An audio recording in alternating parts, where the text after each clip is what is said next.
Well then, as he put it, swift and unrelenting action to reorientate the US's economy, immigration and foreign policy. Donald Trump giving the hard sell to Congress of his policies in an unyielding record-length 1 hour and 39-minute speech.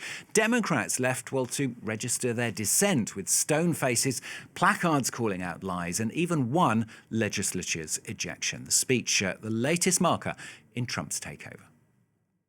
6 weeks ago, I stood beneath the dome of this Capitol and proclaimed the dawn of the golden age of America. From that moment on, it has been nothing but swift and unrelenting action to usher in the greatest and most successful era in the history of our country. We have accomplished more in 43 days than most administrations accomplished in 4 years or 8 years. And we are just getting started. Well, let's analyse the speech for you then. Here's our Washington correspondent, Fraser Jackson.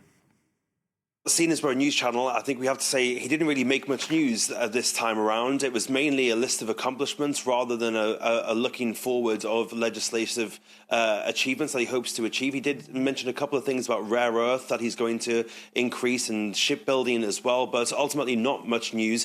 A couple of foreign policy things that we can discuss later, but he spoke about the tariffs, the 25% tariffs that have come in, hitting Canada and Mexico as well. And Donald Trump has started in the last couple of days to say that there will be a little bit of disturbance. He repeated that this night, saying there'll be a little bit of disturbance, but we're okay with that. It won't be much. He mentioned especially the farmers in America who might feel the impacts of those tariffs. Of course, if you cast your mind back to his first time in office, there was a kind of bailout scheme because of the trade war that he started with China, with the amount of tariffs that he put on China as well. That ultimately ended up costing the US government about $60 billion in bailouts to farmers whose livelihoods have been impacted because of that trade war.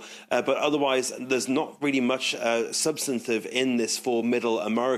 The cost of living is the number one thing that people are most worried about still. And of course, it was during the election as well. And there wasn't too much in that speech about that. He mentioned the price of eggs, which somehow within the course of this last election became the kind of yardstick for the cost of living and inflation here in the United States. He blamed Joe Biden for the cost of those eggs, but he didn't really go into what he's substantively going to do to tackle those prices. He kept mentioning tariffs, but of course, tariffs are an inflationary item as well. So it was a mostly culture war issue kind of a joint address to Congress. And of course, they're the kind of things that he's running for the last decade or so, talking about trans rights, the diversity, equity and inclusion programs and things that he was scrapping in the federal government. But otherwise, nothing really there for the middle of America in this speech.